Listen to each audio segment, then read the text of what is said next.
Good evening. He did what many didn't believe was possible, turned a purple Wisconsin into a red state. As Donald Trump won Wisconsin for a Republican president for the first time in decades. And tonight, Trump returned to the Badger State to thank the voters who helped push him to a 20,000 vote win. President-elect spoke at State Fair Park in West Allis tonight, and Newswatch 12's Stephanie Haynes and Dakota Sherrick braved the cold to stand in line and watch that speech. We'll get more from Dakota in just a moment, but we begin tonight with Newswatch 12 Stephanie Haynes, who has more on that speech. Stephanie, good evening.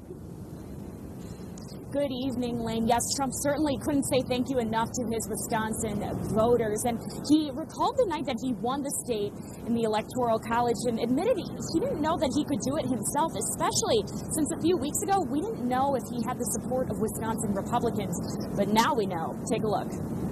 Congressman Sean Duffy, Senator Ron Johnson, RNC Chair Reince Priebus, Governor Scott Walker, Speaker Paul Ryan, and Vice President-elect Mike Pence all spoke before President-elect Donald Trump. The first five are from Wisconsin, and with the Trump victory certified yesterday, Wisconsin has become basically the most Republican it's ever been, at least since 1984. To say thank you to the people of Wisconsin. Incredible people. Trump visited Wisconsin for the first time since winning the election, first and again. The recount vote has come back.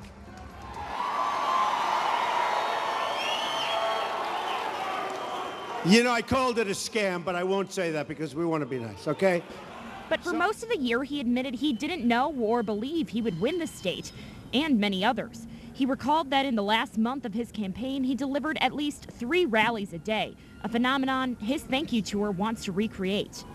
18 months ago, I told my first crowd in Wisconsin that we're going to come back here someday and we are going to say Merry Christmas again.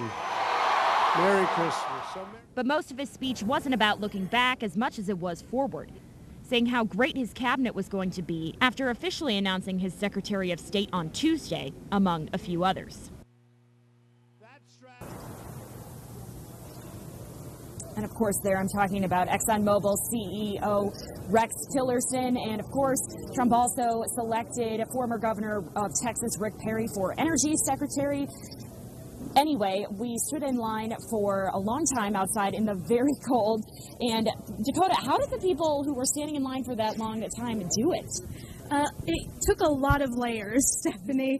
And, you know, with all the crowd here tonight, there was a lot of energy. And Trump's biggest supporters had been waiting to hear him speak all day. I'm wearing 2 layers of pants, 2 layers of socks, some winter boots. I'm wearing about 3 layers under this. Wearing this mask right here, this hat, gloves, and I got some heaters down here. But to those waiting in line for several hours, braving the cold was worth seeing Trump up close. It's kind of history in the making right now. You know, this is our future president that we get to see. You don't get to see that every day. And, I mean, he's about the most honest guy we could ever ask for, so it makes us passionate. Some of the people in line lived merely a few blocks away. Others came from as far as Illinois and Nebraska. Many had attended a Trump rally before, and you know, as the day went on, the line grew so much bigger, and when they did finally open the doors, the entire crowd cheered, and from all the excitement tonight, I highly doubt anyone I spoke to today left disappointed. We're reporting live in West Allis. Dakota Sherrick, Newswatch 12.